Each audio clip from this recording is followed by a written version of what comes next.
You are remarkable, both of you are. What keeps you going? I guess the work that we do. Yeah.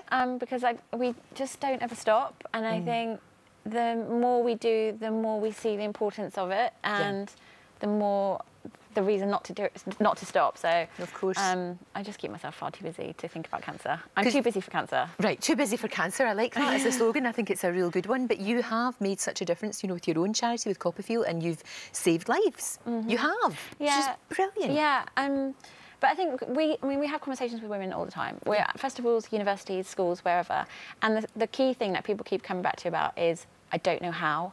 And, you know, with campaigns like Breastmates, we are trying to dispel this myth of, like, there's some magical way of checking your boobs. It's really quite simple. Just have a good look and a good feel and notice if there's any changes. And obviously, you know, with Breastmates website, we can remind you to check your boobs. Of course. Because if you know, we might all have friends or family members we can have a conversation with, but ultimately, CoppaFeel is here to remind you if you need it. Yes. Because we all know that we should. We just don't. I know, and it's daft. It's so silly. And of course, you two are incredibly close. That goes without saying. Because beautiful pictures at your wedding. That was absolutely fantastic. And you had your sister to walk you down the aisle. Yeah, I think there was no doubt about that. She was going to be there. It was just so important that she was there. Such an important part of my life, and yeah, it was I was actually part of Maren's first dance, so I gate crashed that. Did you? Pretty much gate crashed. Okay, okay. So it wasn't your wedding. I just have to point that out. It was your sister's wedding. That you felt like you were getting married that time. Oh, that's so. You know, your man, he gets two for the price of one in a way. Wow. You know, because you're going to be very much part of your life, which is great. Letting me go on the honeymoon. Right. Well, you know, I think that's maybe okay.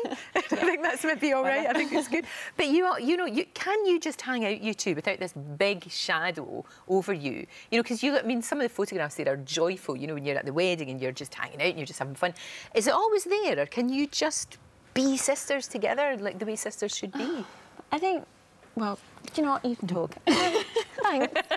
I guess the beauty of what we do is that we do spend so much time together. That's true. And I guess when we do have those moments where we are just together and outside of the charity, outside of talking about boobs all the time, we don't take those moments for granted. And, you know, those are special times for us. And, you know, we have to make time. We absolutely do.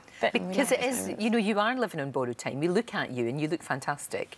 And, you know, you've been on the show many times. And it is remarkable, the resilience that you've got. I'm very lucky to still be here. And, you know, and credit to the NHS because of them, I am still here. Sure. And I'm very lucky that treatment keeps working for me. But who knows? We live by the day, not by No, absolutely. Long. And it's like what you were saying, you live with cancer and you live with that. Yeah, I do. And you just get on with it. Yes, and thousands of people do. Of course they do. I'm definitely not the only one. And yeah, we're doing cool stuff, so we want to keep doing it. And I saw you recently in the C Word, that fantastic dramatisation of lovely Liz Lynch, who wrote the book, of course, and Sheridan Smith was played her, because she wanted her to play her, didn't she? Yeah, so Lisa Lynch decided, she cast her own role in the book. She wrote the book, the C Word, and had a blog, and then decided spoke to the BBC, and they turned it into a film, and it was fantastic. It's incredible, and it's actually airing in the US today. Oh, fantastic! So it's so great. Oh, that's really good, because you played yourself. Yes, I played myself. A big stretch. But you were really good at the end. It was sometimes a tough watch, but I thought it was a remarkable drama. It was incredible, because I think a lot of people have kind of thanked the producers and Lisa for actually getting the story out there, and kind of showing the relationships with your family and friends and what it's like for everybody going through that. And it's an incredible film, and Lisa was an incredible human being. She absolutely was. And again, like yourself, raising awareness, which is what it's all about, which is what Breastmates is all about. Just talk to your pals. Yes. That's the message. So important. Just pick up a phone, like, after this interview, go and just think of your mate and go, when did you last check your boobs? And if you don't know how to, go to the Breastmates website and then sign up to one of our CoppaFeel's reminders, because that's what we're here to do. Exactly, exactly. You're fantastic, thank you. Always a joy to see both of you. Thank you so much. You can find out lots more information, as Kris was saying, how to get involved in the campaign on the website, itv.com/breastmates.